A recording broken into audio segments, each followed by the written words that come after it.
welcome to Connor's News Network. I'm Apple Brown, and tonight on CNN, we have a man trying to bring up his grades. This man is going I'm sorry, we've just received word that there's been an outbreak of bad apples at the Applepalooza Fest. We're going to turn to our field reporter, LJ Applebottom. LJ? Yes, thank you. Our van has just arrived on the scene just around the corner from the Applepalooza Fest, and it is already hectic. What we have gathered is that a contestant was eating an apple, and he suddenly noticed that it had turned brown. He immediately panicked, and he is now with the paramedics recovering from this traumatic experience.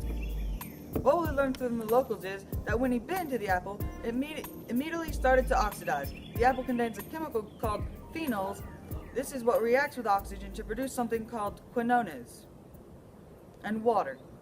I talked to the brother and his victim. This is what he said. Yeah, my brother and I was just walking around the park eating our apples when all out of nowhere my brother screams. I saw why he hollered, but I didn't really know why.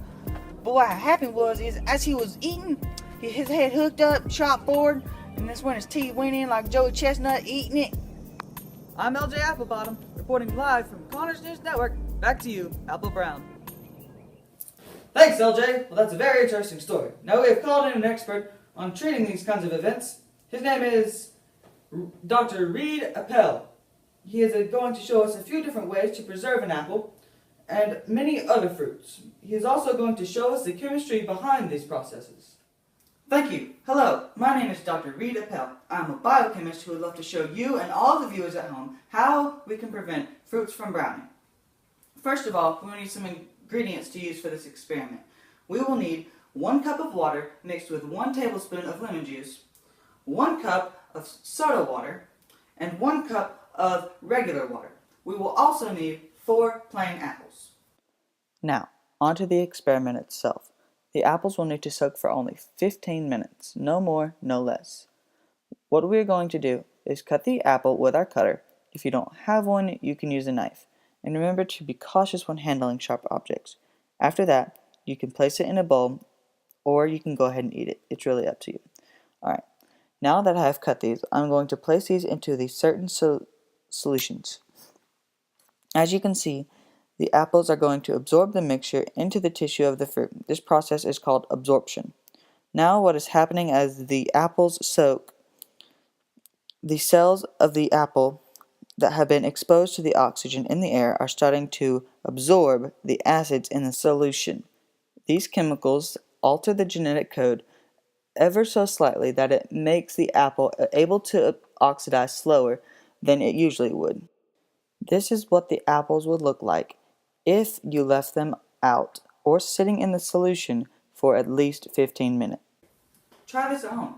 Do it with your kids. This is a good way to keep your kids eating healthy for a long time.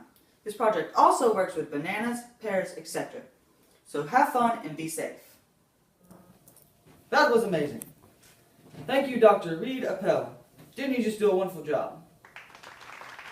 Well, that's all the time we have for tonight. Until next time, I'm Apple Brown on Connor's News Network.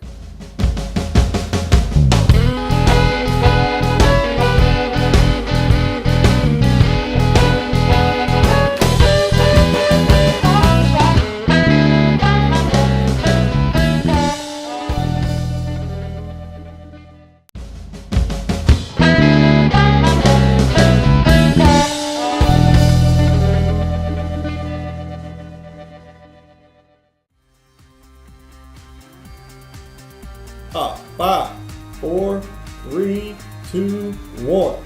Hello, welcome to Connor's News Network. My name is Apple Brown, and tonight on CNN, we have a man trying to bring his grades up. This man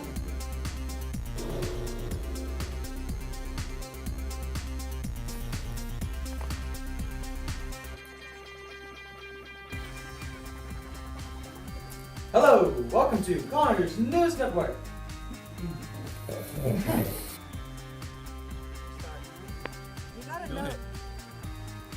We're now going to turn to our field reporter.